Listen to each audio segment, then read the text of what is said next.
Ya, bismillah. Assalamualaikum warahmatullahi wabarakatuh.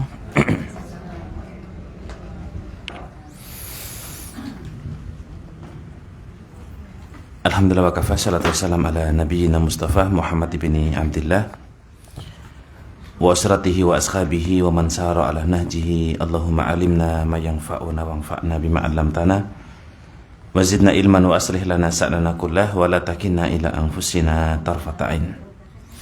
Jamaah sekalian, kaum muslimat yang dirahmati Allah Ta'ala, alhamdulillah wa syukurillah, pada sore hari ini kita bisa masih menyambung amal rutin kita di Rabu pertama dan kedua. Semoga Allah Azza wa Jalla berikan kepada kita sekalian keistiqomahan untuk bisa beramal soleh dan mengamalkan ilmu yang sudah kita pelajari. Tapi jamaah sekalian, kita sambung kembali pelajaran kita di kitab Fikih Asmaul Husna, dan kita masuk nama dan sifat Allah Al-Hayyu dan Al-Qayyum. Ya, Al-Hayyu dan Al-Qayyum. Artinya zat yang maha hidup dan zat yang tidak butuh bantuan orang lain atau zat yang berdiri sendiri. Ya, pastinya ini sifat yang tidak mungkin ya ada makhluk yang bisa punya sifat seperti ini. Ya, kita manusia yang sangat bergantung ya pada kanan kiri kita nggak akan bisa hidup tanpa bantuan orang lain. Ya, sedangkan Allah Subhanahu Wa Taala zat yang senantiasa hidup dan zat yang senantiasa berdiri sendiri atau tidak butuh bantuan makhluknya. Nah, jadi bicara Al-Hayyu, jadi teringat sebuah hadis ya, ketika Nabi alaihissalatu wassalam wafat, ketika beliau meninggal dunia. Maka di saat itu kemudian Abu Bakar As-Siddiq radhiyallahu ta'ala anhu, beliau naik mimbar, kemudian beliau berkata di hadapan seluruh sahabat-sahabatnya. Beliau mengatakan, man ya'budullaha, siapa yang menyembah Allah, Allah itu la yamutu, tidak meninggal dunia. Sedangkan yang menyembah Muhammad ya, hari itu juga faqad mat, kata Abu Bakar As-Siddiq bahwa Nabi SAW telah meninggal dunia. Ya, artinya apa? Orang yang menyembah Muhammad, artinya yang fanatik dengan Nabi kita alaihissalam, maka Nabi kita itu wafat. Ya. Adapun Allah Subhanahu Wa Taala la yamutu abada. Allah itu tidak apa? Tidak meninggal, tidak mati selama-lamanya. Yaitu salah satu sifat al-hayyunya Allah Subhanahu Wa Taala. Tapi kita masuk di kitabnya. Huma ismani warada fil Qur'ani al-muqtaraini fi salasi mawadi. Dua nama dan sifat Allah di atas ya, zat yang maha hidup dan berdiri sendiri, itu terdapat dalam Al-Qur'an kurang lebih sekitar ada 3 tempat. Ya, ada tiga tempat. Untuk penggandengan bersama-sama ya, maksudnya digandeng jadi satu, Al-Hayyu dan Al-Qayyum. Itu hanya ada di tiga tempat. Yang pertama di surah Al-Baqarah 255, Allah Azza wa Jalla berfirman, Allahu la ilaha illa huwal hayyul qayyum. Niki surat apa, Bu? Ayat kursi. Dialah Allah Subhanahu wa Ta'ala, zat yang tidak ada Tuhan yang berhak disembah kecuali Dia, Allah, zat yang maha hidup dan zat yang tidak butuh orang lain, tidak butuh makhluknya. Ya, ya Allah boleh aja nggih menyebutkan dirinya begitu karena memang layak begitu. Yang kalau bahasa Indonesia itu kok kayaknya Allah itu sombong, enggak ada masalah. Allah menyebut Al-Hayyu dan Al-Qayyum, bahwa Allah memang zat yang memang berdiri sendiri, zat yang memang maha hidup, zat yang tidak butuh bantuan orang lain, tidak butuh makhluknya. Nah, itu sangat-sangat wajar ya. Nah, yang kedua ada pada surah Al-Imran, ayat yang pertama jamak dan yang kedua. Allah Ta'ala berfirman, Alif Lam Mim, Allahu la ilaha illa wal hayyul qayyum. Ya, artinya Alif Lam Mim, Alif Lam Mim. Dialah Allah, zat yang tidak ada Tuhan yang berhak disembah kecuali Dia, Allah, zat yang maha hidup dan zat yang tidak butuh bantuan makhluknya. Kemudian di ayat yang ketiga di surah Toha, ini sebenarnya potongan awal nih. Kalau dibaca utuhnya itu ada berapa bait yang menarik juga. Fa'anatil wujuhu ilal hayyi al qayyumi. Lanjutannya itu faqad khaba man khamala dulman. Ya. Ini surah Toha ayat 111. Wa'anatil wujuhu, artinya tunduklah wajah-wajah nanti pada hari kiamat kepada zat yang maha hidup dan zat yang maha berdiri sendiri. Ya, kemudian ditutup akhir ayat itu faman khaba man khamala dulman. Ya, barang siapa yang membawa kezaliman maka dia orang yang merugi. Baik, jadi ada 3 tempat dalam Al-Qur'an penggabungan Al-Hayyu dan Al-Qayyum. Nah, apa itu Al-Hayyu jamaah sekalian? Al-Hayyu itu diddul maut. Ya, jadi yang namanya hidup itu berarti lawannya apa? Mati. Tumbuh-tumbuhan itu hidup atau enggak jemaah? Hidup. Berarti lawan daripada kalau tumbuh-tumbuhan enggak hidup kan mati ya.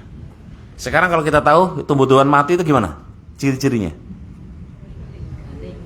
Kering. Tapi bisa seger lagi Bu ya?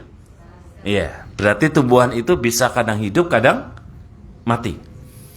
Semua makhluk yang ada itu semua ada didunya, ada lawan kata. Ada 2 yang bertentangan, misalnya siang malam, laki perempuan, ya, itu didun namanya. Dalam bahasa Arab lawan katanya. Ada syirik, ada tauhid kan gitu ya. Ada bid'ah, ada sunnah, ada maksiat, ada taat. Nah, lawan kata seperti ini biasanya kalau kita bicara al-hayyu berarti lawannya adalah mati. Nah, kalau sesuatu itu punya sesuatu ini double jamaah, misalnya sifatnya dia hidupnya 2, atau seseorang punya sifat hidup, bisa hidup dan bisa mati. Contoh, dulu kita belajar ilmu biologi ya Bu ya, kalau buaya itu buaya hidup di ikan atau di darat? Bukan buaya darat loh Bu ya, buaya beneran ini, buaya hidup hewan.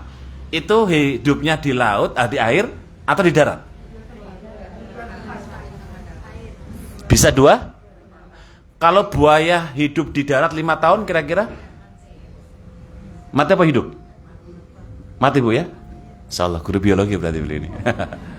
Kalau buaya di laut 5 tahun hidup atau mati? Berarti jangan pengalaman dengan buaya tuh Bu.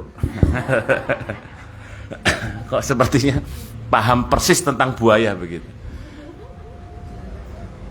Itu contoh buaya Bu. Sekarang contoh kedua, bekecot, tahu Bu? Bekecot itu buaya hewan darat atau laut? Darat. Kalau dia di laut atau di air nggak tahan ya. Nah, hukum asal semua makhluk itu ada hidup ada mati jemaah. Dia kalau nggak di sini hidup maka di sini mati. Sebenarnya buaya itu jumhur para ulama biologi itu hewan darat atau laut? Hewan air jemaah. Kecuali buaya darat yang suka bakso. Nah itu lama dia di darat. Kalau di laut malah dia mati. Jadi hukum asal buaya itu adalah hidupnya di laut atau di air. Adapun kalau dia di darat maka memang bisa hidup beberapa saat, beberapa waktu, beberapa mungkin bulan gitu bisa. Tapi dia nggak tahan secara kehidupan normalnya dia. Nah dia itu pilih salah satu. Kalau di sini hidup maka di sini mati, di sini mati, di sana hidup. Itu sifatnya makhluk jemaah. Dia bisa mati, bisa hidup. Sama dengan manusia. Manusia itu tidak ada langgeng sampai nanti kiamat ternyata dia masih hidup, gak ada jemaah. Semua manusia akan mengalami apa? Kematian. Ya. Jadi gak ada ceritanya orang itu akan hidup selama-lamanya. Maka oleh karena itu, kita pun juga demikian, tinggal nunggu urutan absennya jemaah. Ya, kalau yang urutan absen antara situ nawasebaun, antara 60 sampai 70, itu absen yang sudah mendekati dipanggil malaikat siapa? Malaikat maut. Ya, makanya usia ibu yang sudah mendekati 60-70 banyak wasiat Bu. Itu wasiat usia-usia rawan itu. Ya, karena malaikat siap-siap untuk mengetuk pintu rumah kita. Nah, Allah Subhanahu wa taala itu Al-Hayyu, enggak ada di dunia jemaah. Jadi kalau kita bicara asma dan sifat Allah Subhanahu wa taala, semuanya nama-nama Allah dan sifat-sifat Allah itu baik. Itu jangan dipahami berarti ada lawan katanya, Ustaz. Enggak. Dulu di pertemuan yang lalu banget Bu ya, sampai berlupa. Allah itu adalah dat yang memelihara. Berarti selamanya Allah melihara. Allah menjaga. Enggak mungkin Allah membiarkan makhluknya begitu saja, itu enggak mungkin. Ya, ma khalaqallahu abasan. Allah tidak akan menciptakan sesuatu yang tidak ada manfaatnya. Semua ada manfaatnya, jemaah. Jadi, kalau sesuatu itu diciptakan Allah, maka pasti ada apa? Manfaatnya. Ya. Sehingga Al-Hayyu itu adalah sifat bagi Allah yang Allah itu tidak akan meninggal, tidak akan mati.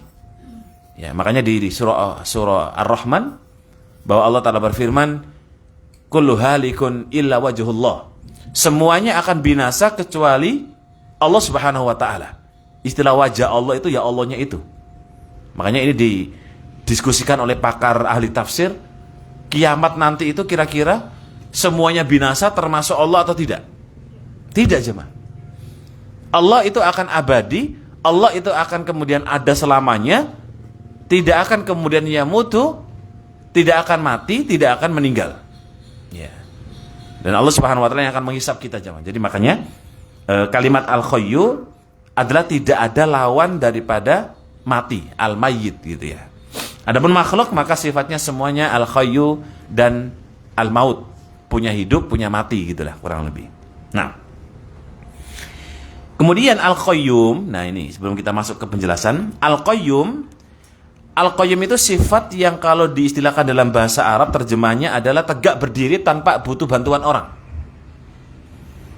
Nah, terus ada yang bertanya, loh Ustaz, kalau Allah itu maha berdiri sendiri, Allah nggak butuh bantuan orang, terus kenapa ada malaikat-malaikat itu, Ustaz?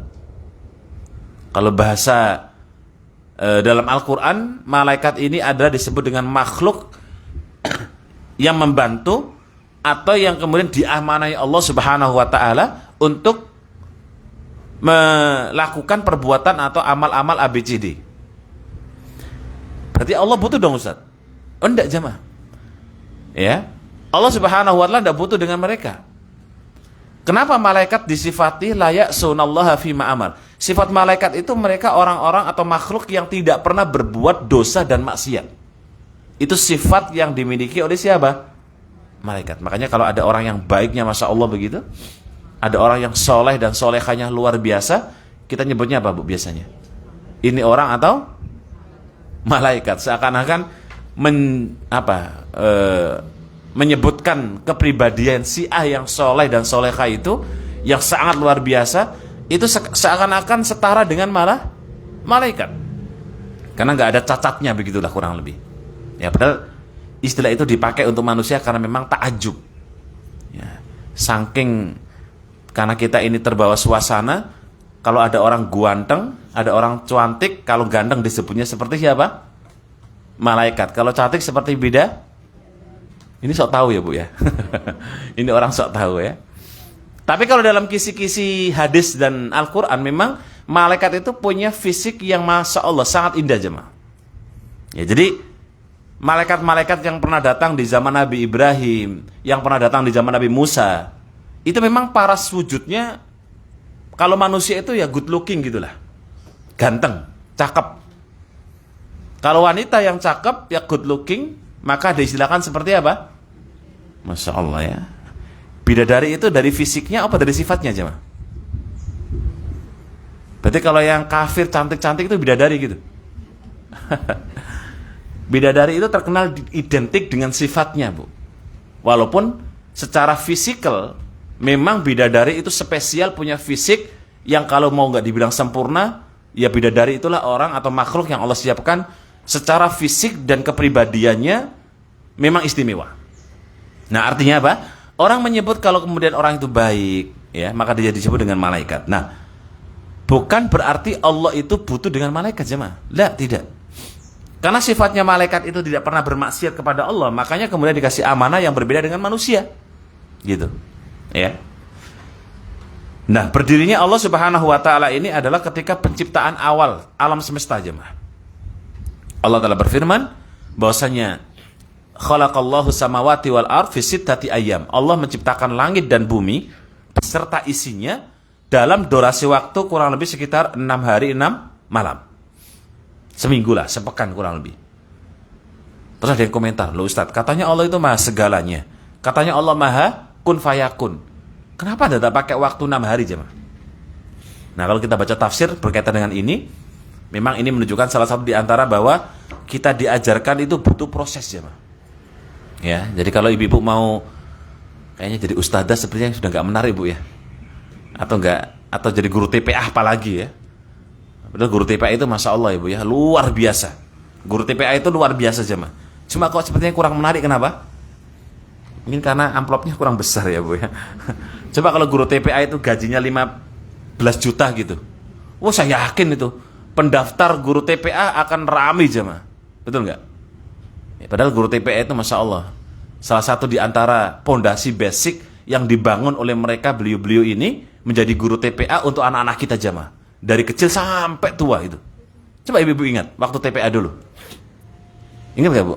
Diajari alif, ba, ya, ta, tha, jim, itu siapa? Ya guru-guru TPA.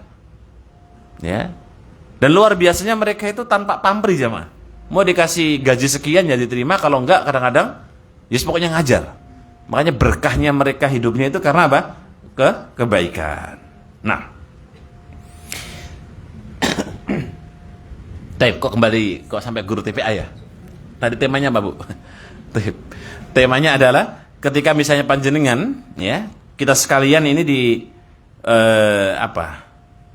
disuruh untuk kemudian milih begitu, tidak ada orang yang mau milih sebagai profesi guru TPA gitu. Tapi jamaah sekalian kaum muslimin wal muslimat rahimakumullah. Sehingga Al-Qayyum itu adalah zat yang berdiri sendiri, tidak butuh bantuan orang lain atau makhluknya. Ismuhu tabaraka wa ta'ala Al-Khayyu huwa isbatul haya sifatun lillahi. Sifat daripada Al-Khayyu yang artinya adalah kita menetapkan bagi Allah adalah zat yang maha hidup. Hidupnya adalah kamilah laisa masbuqatan bil adam. Jadi sifat Allah maha hidup itu adalah sempurna kehidupannya, tidak ada pendahulunya jemaah. Kalau manusia kan kita hidup berarti kemarin ada yang ibaratnya bapak kita, simbah kita dan seterusnya Bu ya. Allah tidak ada jemaah. Sebelum Allah itu siapa? Ya Allah sendiri. Ya, dulu saya sempat dapat mata kuliah yang agak sedikit nyeleneh begitu, mendiskusikan tentang keberadaan alam semesta. Mana yang lebih dulu? Alam atau penciptanya? Wah, itu kalau orang-orang barat mah memang rujukannya adalah rujukan kitab-kitab sesat begitu ya. Sehingga kemudian mengatasnamakan dulu alam ini sudah ada sebelum penciptanya kemudian membentuk penciptanya sendiri ya, begitulah. Yang jelas kalau kita bicara masalah ini, kesimpulannya saja Allah itu hidup dan tidak ada sebelumnya jemaah. Itulah hidupnya Allah Subhanahu wa ta'ala. Dan Allah Subhanahu wa ta'ala la yazalu wal fana, tidak akan hilang dan tidak akan fana. Fana itu sirna. Tidak ada jemaah. Ya, terus tanya kita kan, kalau orang itu makin pinter logikanya, kalau Allah itu ada, wujudnya mana begitu. Nah, itu sudah mulai filsafatnya masuk Bu ya. Makanya mending kita itu lebih aman, nggak perlu mendiskusikan masalah perkara-perkara yang tidak didiskusikan oleh sahabat Nabi Shallallahu Alaihi Wasallam. Ya, terlalu panjang untuk kita berpikir itu.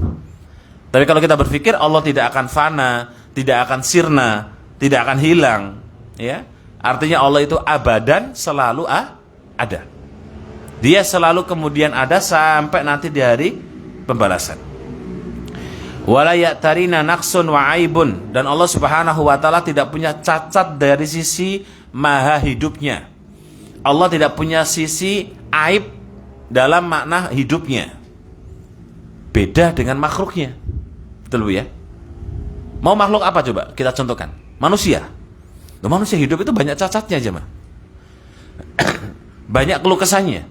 Banyak kadang-kadang manusia itu mengeluhkan permasalahannya. Tumbuh-tumbuhan juga demikian jemaah. Ada kalanya tumbuh-tumbuhan itu di masa-masa puncaknya, di masa-masa suburnya, di masa berbuah-buahnya, habis itu sudah hilang, ya, binasa dia, mati dia. Jin juga demikian. Walaupun jin itu usianya hampir 1000 tahun sampai hari ini jemaah, 10 kali lipatnya usianya manusia. Ada yang 500 tahun, ada yang 2000 tahun. Oh, bayangkan. Memang perbedaannya jin, Allah kasih usianya agak cukup apa? Panjang. Gimana? Mau pindah KTP, Bu? Atau ganti kakak yang lebih panjang lagi? Ya. Ngapain panjang-panjang kalau nggak ada berkahnya, jemaah? Ya. Oh, orang itu cenderung kalau usianya panjang, dia kadang-kadang cenderungnya dia itu kadang-kadang kalau sudah di level titik bosan, ya udah. Mau apa coba? Kayak panjenengan nih kalau disuruh milih 50 tahun lagi hidup atau besok wassalam, Bu? Atau lusa lah ya? Atau bulan depan? Masih pilih 50 tahun lagi, Bu? Oh, Masya Allah ya. Yang masih muda-muda. Seperti kadang-kadang kita itu cari apa sih gitu? Bicara masalah keluarga, sudah cucu sudah ada, anak sudah ada. Ya, ibadah sudah, ya bukannya cukup ya, Bu ya. Tapi sepertinya, ya kalau ditanya malaikat, bisa jawab lah minimal itu. Kadang-kadang ada orang itu titik di mana dia itu, ada titik di mana manusia itu kadang-kadang merasa, ya udahlah bismillah, besok Allah panggil juga siap. Nah ini, kira-kira kalau ibu-ibu dipanggil sudah siap atau belum, Bu? Yang sudah siap angkat tangan. Nanti kita calling malaikatnya untuk segera aja gitu. Sepertinya juga kita berpikir ya. Dan yang namanya sifat manusia yang hidup itu kadang-kadang ada titik di mana kita menemukan titik yang ya udahlah, kayaknya udah sampai sini aja gitu. Ya, padahal bicara kehidupan manusia yang kita cari adalah bagaimana kemuliaan. Nah, Allah itu tidak punya cacat dan tidak punya aib dari sifat hidupnya. Adapun manusia banyak cacatnya, banyak kurangnya, banyak aibnya. Tumbuh-tumbuhan juga demikian. Jin juga demikian. Semua makhluk Allah juga demikian, jemaah. Ya. Wa Rabbuna jalla wa ala wa tuqaddisu an dalik. Allah Subhanahu wa taala itu maha suci dari aib-aib dan kekurangan-kekurangan tadi. Ya, makanya maha hidupnya Allah Subhanahu wa taala itu Allah berfirman, la ta'khuduhu sinatu wala naum. Jadi sifat maha hidupnya Allah itu gak pernah datang rasa ngantuk, Bu. Gak pernah datang rasa tidur. Bayangkan, 24 jam Allah Subhanahu wa ta'ala memperhatikan kita. Manusia gak tidur sehari mungkin mampu ya. Dua hari? Wallahu a'lam. Mungkin habis 2 hari lelean gak tidur, hari berikutnya tidurnya ngebleng, jamak takhir gitu. Jadi 1 hari full dia tidur dari mulai maghrib sampai maghrib, karena 2 hari gak tidur. Allah la ta'khuduhu jamaah. Allah gak pernah ada rasa sinah. Sinah itu ngantuk. Wan naum, tidak ada rasa tidur. Bayangkan maha dahsyatnya Allah Subhanahu wa taala, maha sempurnanya Allah Subhanahu wa taala, sampai sifatnya itu la ta'khuduhu sinatu wala naum. Enggak pernah ngantuk, enggak pernah tidur. Ya, saya yakin kok kalau kita ini manusia seharian lelean atau bergadang, wah besok pengajian wassalam wis, Bu. Kedap-kedip tapi wassalam ya. Ngantuk, bablas ya. Itu kita. Sehingga Allah enggak punya sifat cacat dari kehidupan yang memang Allah sebutkan dengan sifat al-khayyu. Tidak punya rasa ngantuk, tidak punya rasa tidur, tidak ada cacat dari sifat al-khayyunya. Itulah kalau kita menyebut dalam istilah maha sempurnanya Allah Subhanahu wa ta'ala. Khayatun taltazimu kamali sifatihi subhanahu wa ta'ala min ilmihi.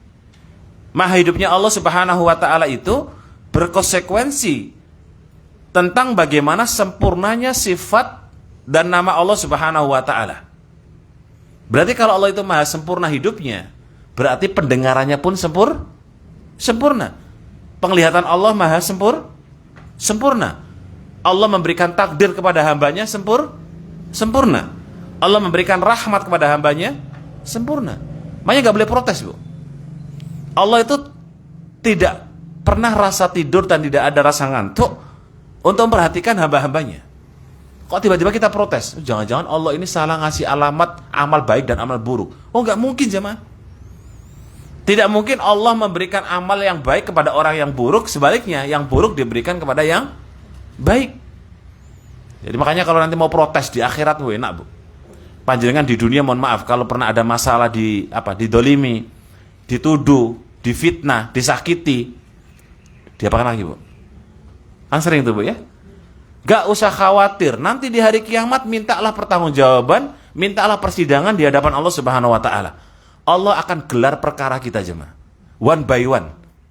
Satu-satu Bu.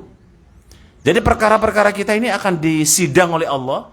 Semua orang punya perkaranya masing-masing dan akan disidang Allah Subhanahu wa taala one by one, satu-satu. Dari zaman Nabi Adam sampai nanti kiamat. Tapi gak tahu urutannya jenengan nomor berapa. Ya gak usah tanya ke ustadznya ya. Ustadz saya urutan berapa wallahu a'lam. Tapi jelas itu sidangnya satu persatu sampai detil. Bahkan kalau kita punya amal famay ya'mal misqala dzarratin khairan yara, Allah akan hadirkan amal yang sekecil apa ini? Darro itu kalau dalam bahasa Arab artinya jagung. Kalau dipakai dalam bahasa terjemahan makna amal itu seberat pasir atau sesuatu yang tidak nampak mata jemaah. Allah akan hadirkan di hati itu. Berarti kan begitu detilnya ya. Allah Subhanahu wa taala menghisab kita sampai masalah baik buruk kita seberat darah tadi, Allah akan hadirkan. Apalagi masalah rebutan tanah waris, aman Bu. Masalah rebutan harta, aman. Masalah kita didolimi, aman. Semua akan dikembalikan nanti kepada orang yang berhak. Ya, jadi nggak perlu kita khawatir. Bagi orang muslim itu justru kalau ibu-ibu sering didolimi, bersyukurlah Bu. Ini berpikirnya positif ya Bu ya.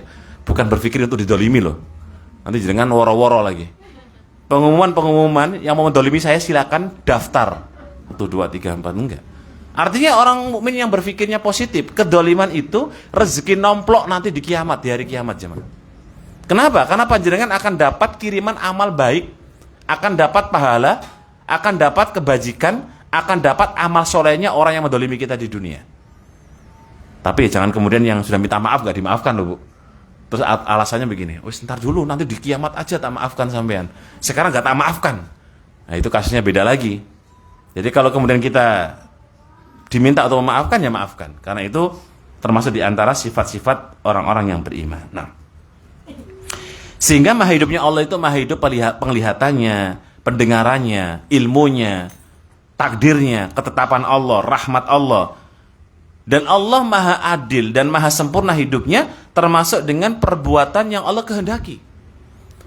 Ya, Allah itu mentakdirkan kepada hamba-hambanya, si fulan takaran rezekinya sekian hari ini, itu nggak bisa diganggu-gugat jemaah, nggak bisa dirubah, nggak bisa diganti dengan kita teriak-teriak ataupun kita dengan ngoyoh kerjanya. Ya, jadi Allah takdirkan rezeki kita sekian-sekian. Makanya masya Allah, orang yang beriman dengan bab masalah rezeki itu enak. Ya, sifat seorang muslim kalau dia ada rezekinya kok agak dikurangi Allah gitu, dia menikmati jemaah. Kalau dia ditambah, dia bersyukur.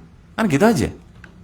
Jadi konsep rumusnya, seorang muslim itu kata Nabi, ajaban li amril mu'min. Sungguh menakjubkan urusannya orang-orang yang beriman. Kalau dia ada nikmat, syakaro. Pandainya dia bersyukur. Kalau ada ujian, dia sobaro. Banyaknya dia apa?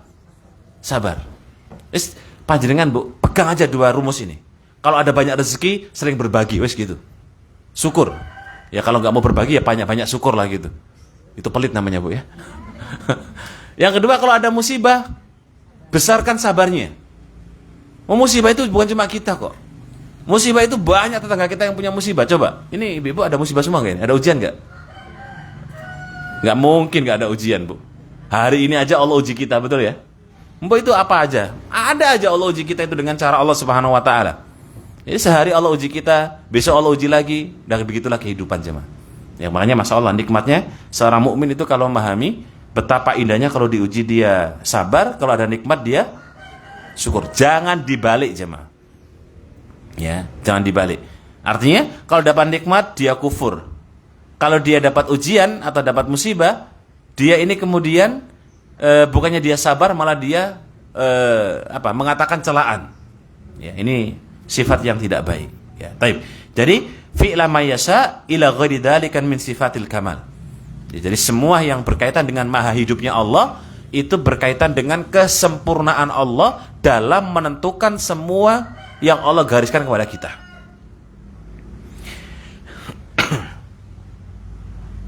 Taib, waman hada sya'nuhu walladhi yastahiqqu ayyubad wa yarka wa yasjud.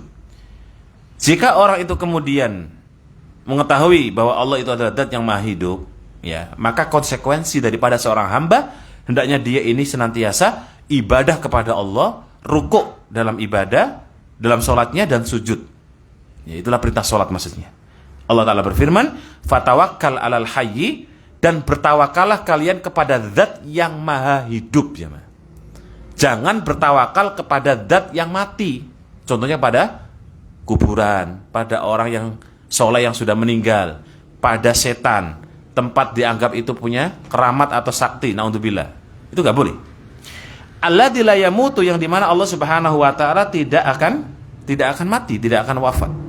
Surah Al-Baqarah 58. Baik. Wa amal hayyu alladzi yamut, adapun hidup yang kemudian bisa meninggal, atau al-mayyit alladzi laisa lahu bil hayyi, yang namanya mayit yang dimana tidak ada baginya itu kehidupan.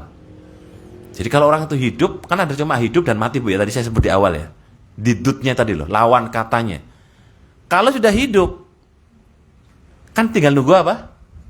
Mati. Setelah mati, hidup lagi, cuma beda circle-nya nanti, Bu. Kalau di alam akhirat nanti, circle kita adalah orang-orang yang beriman, bukan kemudian jamaah di kampung kita, bukan lagi. Tapi ada kehidupan, kematian, kemudian apa? Kehidupan. Dan setelah kehidupan, orang tidak akan mati selama-lamanya. Yang masuk surga, abadan khalidan fiha. Dia langgeng selama-lamanya di surga. Yang masuk neraka, maka dia pun langgeng selama-lamanya di neraka. Sehingga Masya Allah, kehidupan yang sebentar ini jamaah sekalian, terkadang membuat kita ini, kalau sudah dihadapkan dengan fitnah-fitnah dunia, itu sepertinya nilai akhirat itu tidak nampak ya jamaah. Sudah mulai hilang. Padahal pernah saya bacakan hadis, ya,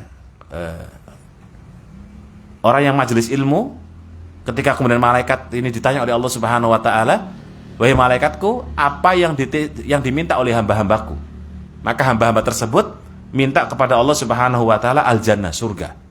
Kemudian Allah tanya lagi, wahai malaikat-malaikatku, apakah hamba-hambaku yang minta surga itu melihat surga? Jawabannya, la yarawna. Mereka tidak melihat surga, ya Allah. Kemudian Allah menanyakan lagi, bagaimana kalau hamba-hambaku itu ketika ibadah bisa melihat surga? Gimana, Bu, kira-kira perasaan kita? Contohnya begini, Bu. Jangan lagi pengajian, di depan kita ini ada sekitar ukuran 5x4. Agak gede lah ya. Di depan kita terbuka dan terpampang surga. Kira-kira ibu-ibu mau kondur pulang apa enggak?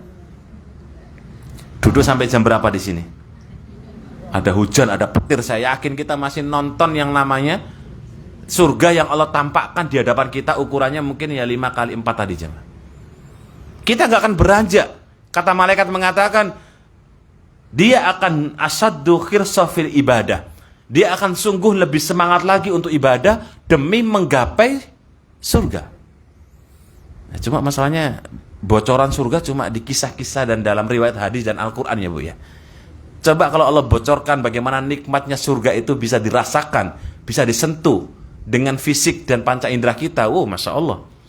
Saya yakin kita akan semakin taat kepada Allah Subhanahu wa ta'ala. Nah, tapi sehingga ada kehidupan, ada kematian, kemudian ada kehidupan lagi. Ya, kehidupan itulah yang kemudian seorang dihisab oleh Allah Subhanahu wa ta'ala. Nah, adapun jamat, ya, benda-benda mati jamaah. Jadi kalau kan kita bilang dalam istilah hukum tauhid itu ada khalik dan ada apa? Makhluk. Masih ingat, Bu, dulu pernah saya tulis di sini? Khalik itu sang pencipta, makhluk itu yang diciptakan. Berarti selain Allah itu makhluk. Termasuk jamat. Jamat itu benda mati. Batu, Bu, yang ada di kanan kiri kita, tumbuh-tumbuhan, ember tuh, kayu, semua yang ada di sekeliling kita ini, termasuk kita, itu namanya makhluk. Dan apakah semua makhluk itu berfungsi atau ada fungsinya? Semua makhluk itu ada fungsinya, jemaah. Jangan dikira. Coba, kira-kira makhluk apa yang gak ada fungsinya, jemaah? Contohkan satu saja. Saya tunggu 1 jam. Coba, Bu, saya tunggu sambil minum nih. Ada nggak makhluk apapun itu yang tidak ada fungsinya sependek yang ibu-ibu tahu? Silakan rapat dulu, boleh.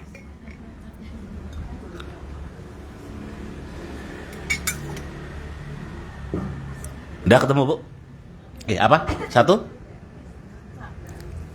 Apa, Bu? Cicak. Cicak nggak ada manfaatnya. Ayo didebat, Bu, silakan. Makan nyamuk, masya Allah ya tadi. Cicak itu makan nyamuk, harusnya nyamuknya gigit siapa? Dengan nyamuk cicak akhirnya nyamuknya nggak jadi gigit, walaupun kotorannya masuk ke sop buah kita. Gitu.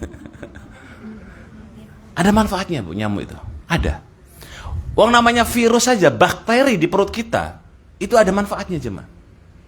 Ini tanya ahli dokter, ada nggak bakteri itu manfaatnya? Ada. Jadi semua yang Allah ciptakan ada manfaatnya. Apalagi makhluk yang dihisap. Kok bisa-bisanya tetangga nggak manfaat sama sekali, duh. Itu karena emosi, jemaah. Karena lagi pas kemudian ada masalah dengan tetangga sebelah, sehingga dia mengatakan dasar tetangga nggak manfaat. Nah, ini kadang-kadang wanita itu sifatnya lebih mengedepankan apa, Bu? Emosi. 2, perasaan. 3, saya tunggu-tunggu jawaban yang benar baru saya stop nih, Bu. Perasaan, emosi, egois, apa lagi, Bu? Marah, benci. Kenapa nggak ibu bilang mendahulukan akal dan agama gitu? Kenapa nggak keluar kalimat itu, Bu? Saya survei emak-emak dimanapun berada. Setiap saya tanya, kalau wanita bermasalah, lagi emosi, apa yang didahulukan? Semuanya nyebut 1 emosi, 2 perasaan, 3. Kenapa nggak mendahulukan akalnya, kemudian nggak mendahulukan agamanya? Padahal di pengajian ditekankan kan 2 itu, Bu, ya. Bagaimana ibu-ibu wanita itu benar-benar dia berakal dengan baik dan punya agama yang baik. Apakah di saat wanita sedang marah akalnya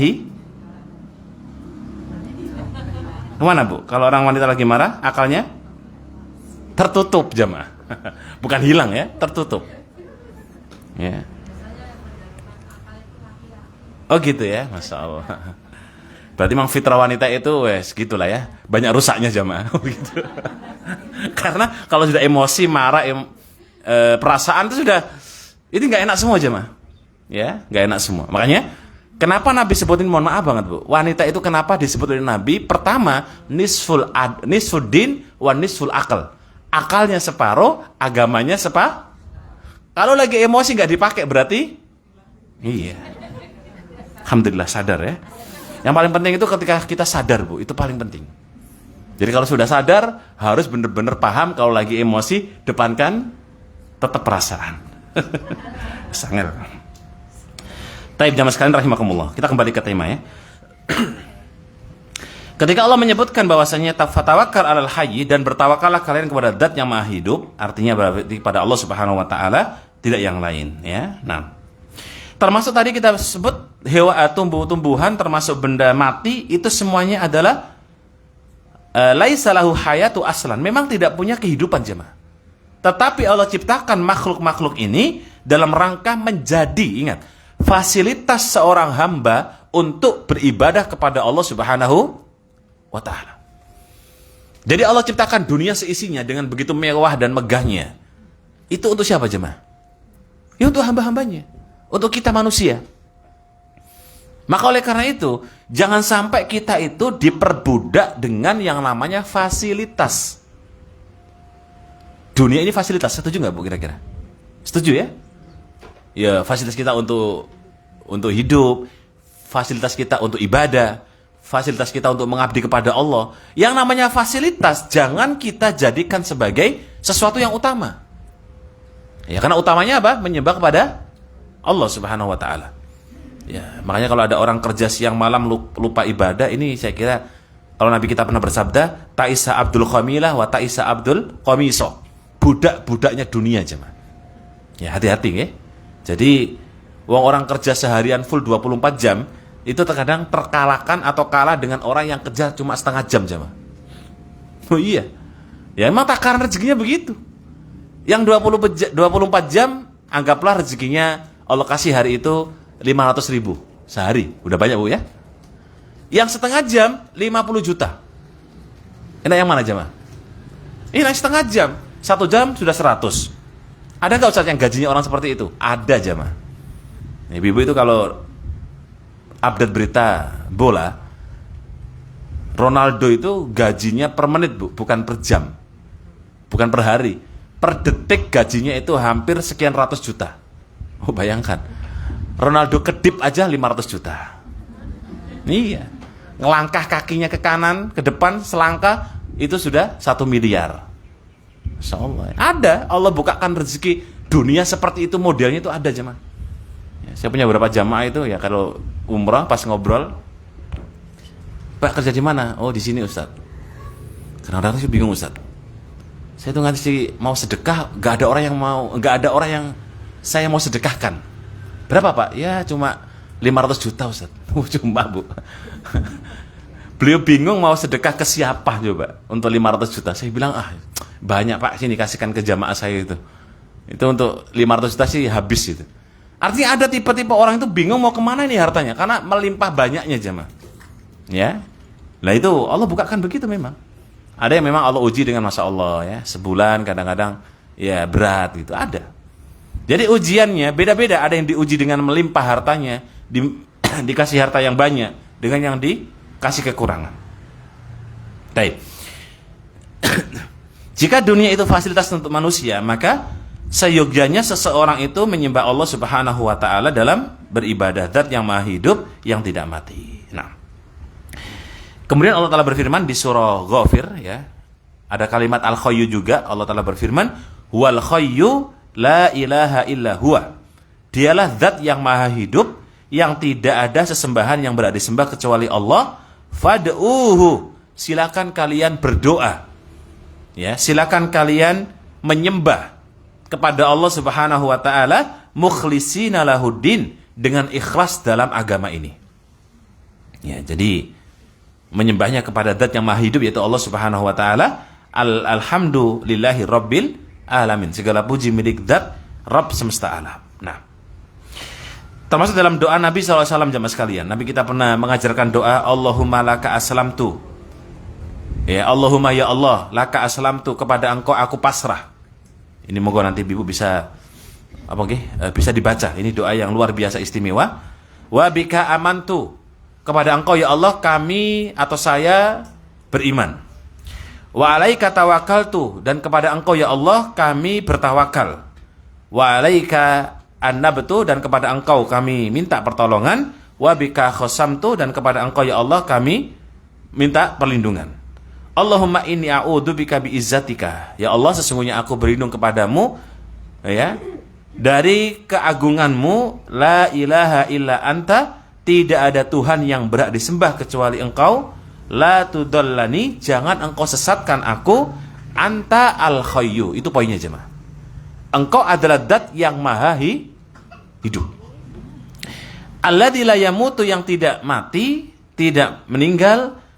Adapun al-jinnu wal insu yamutuna, sedangkan jin dan manusia semuanya akan mati. Ya, berarti jin itu mati jemaah.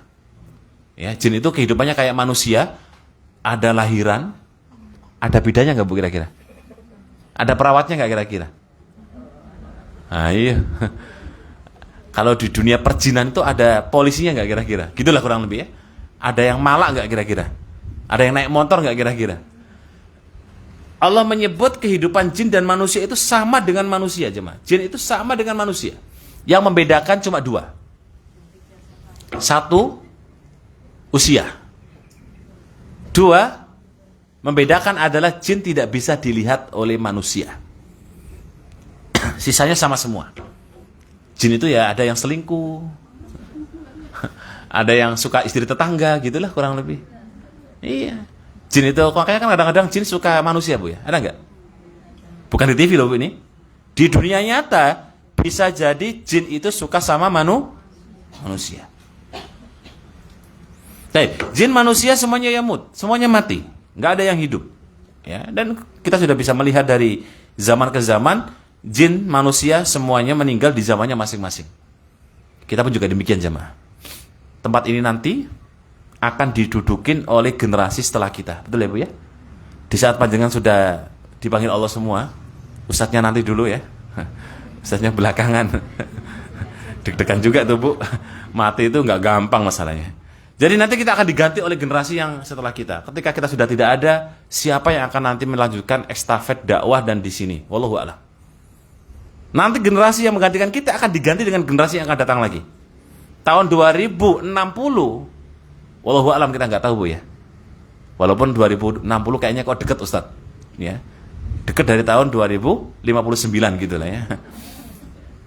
Tapi kayaknya jauh banget zaman. 30 tahun, 40 tahun yang akan datang, 50 tahun yang akan datang, wallahu a'lam, apa yang terjadi? Ya sepertinya nggak jauh ya Bu ya. Sepertinya kita nggak sampai mungkin wallahu a'lam 50 tahun lagi. Ya, nggak nyampe. Itu kalau dipikir-pikir sebenarnya kita juga nggak enak makan ya Bu ya. Coba dipikir-pikir bener. Allah ini ngasih usia berapa sih kepada kita gitu? Apakah 10 tahun lagi, ataukah 5 tahun lagi, ataukah 2 tahun lagi, ataukah 2 tahun, atau setengah tahun, ataukah bahkan sebulan? Coba dipikir-pikir Bu. Saya yakin nanti kita makannya pilih tempe, tahu, biar nggak sakit ya.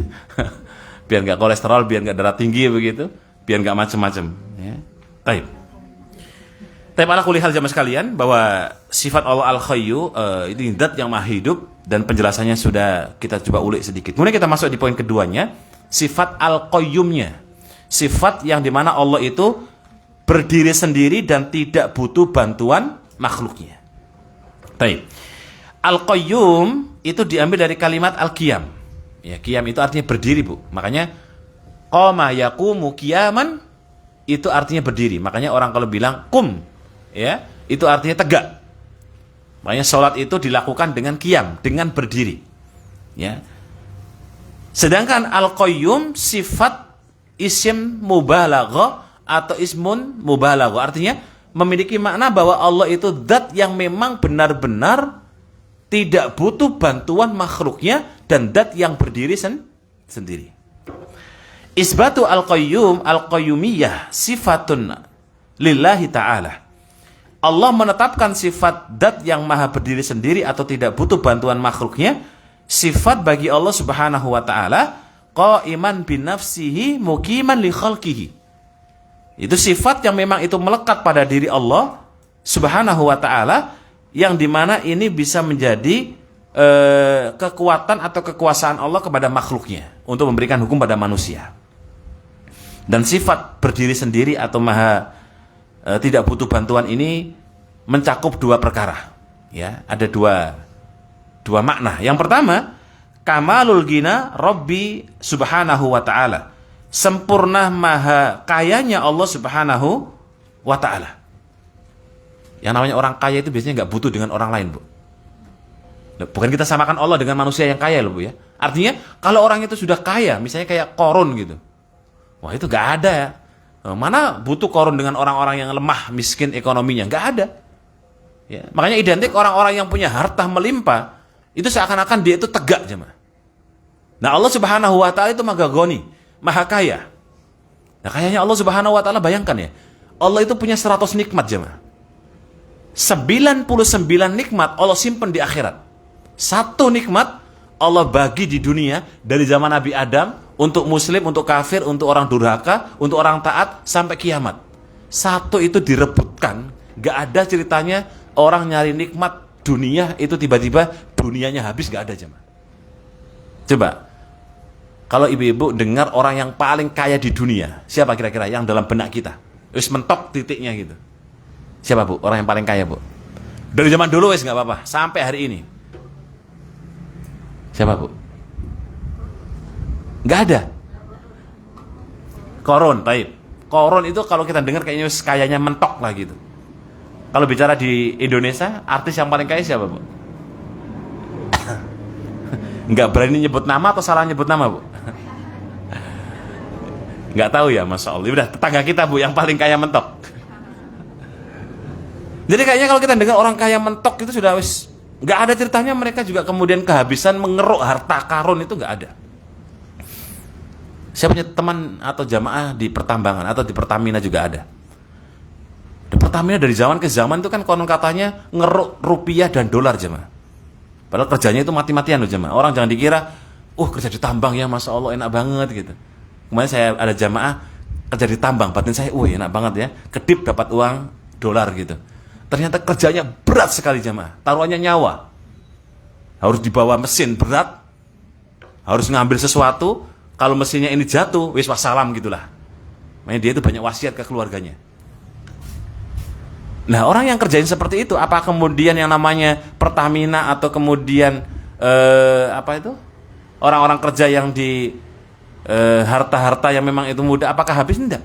Dunia ini sampai kiamat jamaah. Seandainya kata Nabi dalam sebuah hadis, lau istama'a awalakum wa akhirakum.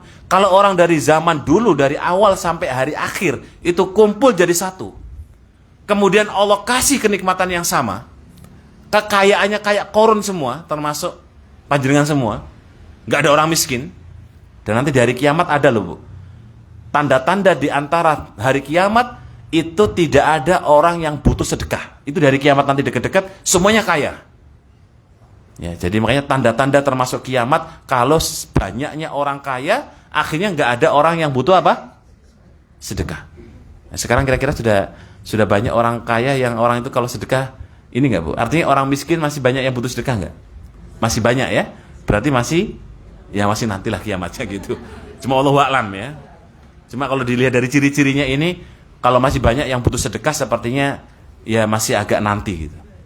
Nah, Nabi katakan, kalau seandainya orang awal sampai akhir itu minta dan Allah kasih semua jemaah, maka tidaklah mengurangi kekuasaan Allah, tidaklah mengurangi nikmat Allah, kecuali seperti jarum yang dicelupkan ke laut kemudian diangkat. Nah, tetesan itulah nikmat yang Allah berikan kepada seluruh makhluk dari awal sampai akhir, sedangkan lautan itu yang Allah simpan di hari kiamat jemaah.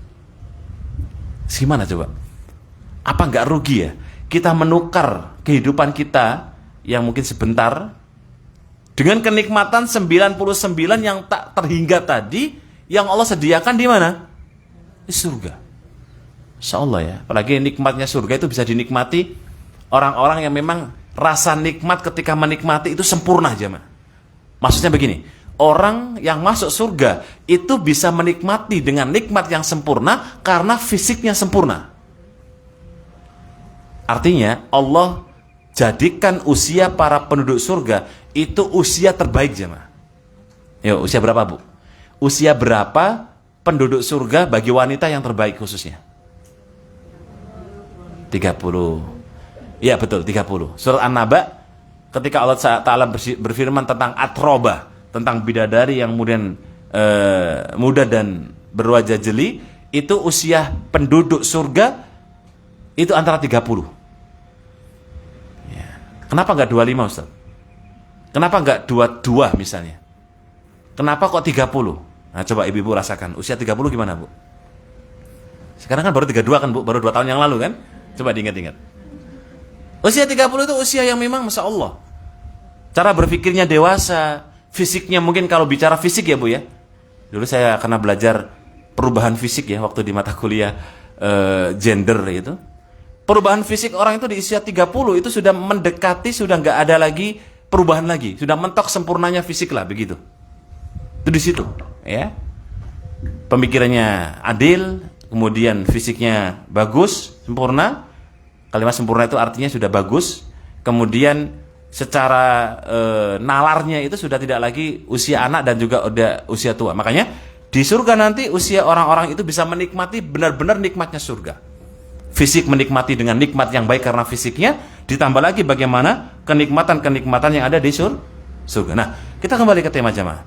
Allah yang dat maha berdiri sendiri, itu dat yang memang maha kaya, memberikan semua nikmatnya kepada hamba-hambanya, dan Allah tidak akan jatuh miskin gara-gara memberikan harta dunia kepada manusia. Buktinya apa? Allah tidak pilih kasih jemaah. Yang kafir Allah kasih nikmat, betul? Yang maksiat Allah kasih nikmat. Yang kufur berbuat dosa besar Allah kasih rezeki. Ya, pertemuan yang lalu kita bahas Ar-Rahman dan Ar-Rahim, ya. Sehingga yang pertama kamalul ghina Rabbi Jalla wa Ala, maha sempurna kekayaan Allah Subhanahu wa taala. Wa huwa qa'im bi nafsi, dan maha kayanya Allah itu berdiri sendiri jemaah. Enggak ada bantuan yang istilahnya dipasok oleh makhluk lain, itu enggak ada. Ya. Kama qala ta'ala, ya ayuhan nas, wahai para manusia. Kenapa Allah menggunakan diksinya manusia? Biar yang kafir itu melek, Bapak Ibu sekalian. Biar orang-orang munafik itu sadar. Apa kata Allah Subhanahu wa taala? Ya ayuhan nasu antumul fuqara'u ilallah. Kalian itu miskin di hadapan Allah. Memang kita miskin, jemaah. Gitu ya.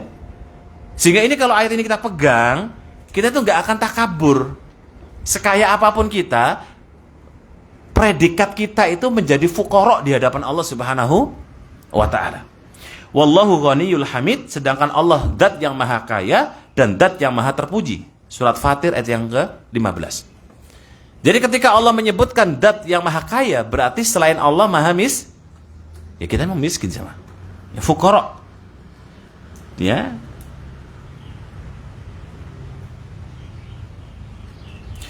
Dalam hadits qudsi Allah Ta'ala pernah berfirman, Nabi kita bersabda ya, hadits qudsi itu Allah Ta'ala berfirman, ya, Nabi menyampaikan jemaah. Ya, apa sih bedanya hadits qudsi dengan Al-Quran? Kan sama-sama Allah berfirman. Kalau hadits qudsi itu Allah langsung kepada Nabi, sedangkan Al-Quran itu Allah kepada malaikat Jibril, kemudian kepada Nabi Shallallahu Alaihi Wasallam. Ya. Taib, Allah Ta'ala berfirman, innakum lam tablughu darri fatadurruni. Sesungguhnya kalian tidak akan mampu memadaratkanku, ya, walaupun kalian ingin benar-benar membahayakanku. Dan kalian pun tidak akan memberikan manfaat kepadaku walaupun kalian benar-benar ingin memberikan manfaat kepadaku. Artinya Allah nggak butuh, jemaah. Makanya orang-orang yang bikin makar ya. Kita sampai sini dulu ya. Nanti insya Allah kita bahas materi yang akan datang. Kalau Allah seandainya Allah Subhanahu wa taala dibuat makar oleh orang-orang kafir, Allah itu nggak akan takut, jemaah. Apa makarnya orang-orang kafir? Ingin membunuh nabinya misalnya. Ketika mereka bikin makar kepada Nabi alaihissalam, maka Allah balas, wallahu khairul makirin. Sebaik-baik makar adalah makar tipu dayanya Allah. Jadi Allah balas, jemaah. Itu sudah bukti ya, nggak perlu kita ragu lagi bahwa Allah Subhanahu wa taala misalnya akan dibahayakan oleh manusia, Allah nggak akan bahaya. Ada orang pun yang kasih manfaat, Allah pun nggak akan dapat manfaat. Ya, jadi jangan merasa contoh yang lain dalam bab masalah ini kita beribadah terus pede mengatakan, weh Allah senang kayaknya ya kalau saya ibadah ini, coba tak ibadah lagi. Allah senyum-senyum nggak kira-kira? Enggak, jemaah. Allah nggak butuh ibadah kita. Memang Allah bisa ta'ajub, Allah memang bisa terkesima, Allah yang bisa tertawa kalau ada hamba-hambanya yang beribadah secara spesial. Nih, sahabat Nabi pernah Allah tertawa pada hamba Nabi, pada hamba Allah, sahabat Nabi yang dimana ada tamu yang kemudian kisahnya dia cuma acting makan itu, Bu. Ingat ya cerita itu ya. Tamunya itu makan semangkok yang memang itu isinya untuk keluarganya harusnya, tapi diberikan pada tamu. Si tuan rumah milih cuma makan tapi nggak ada isinya. Ketika kerlok suara itu bunyi, Allah tertawa dengan perbuatan hamba ini. Ya, di esokan harinya Nabi menceritakan kepada orang ini, tadi malam Allah tertawa dengan perbuatanmu. Ya, makanya ya Ibu kalau bisa cari simpati Allah dengan amal kita yang Allah itu bisa tertawa dengan perbuatan kita. Allah juga pernah ta'ajub. Ya, dalam hadis Rawahu Muslim Nabi kita pernah bersabda, yu'jabu rabbuka tabaraka wa ta'ala ila ra'il ghanam. Nabi menyebutkan pernah Allah itu terkesima. Masya Allah, Allah terkesima loh jemaah. Dengan hambanya sang pengembala kambing yang hidup di lereng bukit sendirian. Kenapa Allah sampai terkesima? Ternyata kata Nabi, dia ini yu'addin fayusalli fayakhafullah.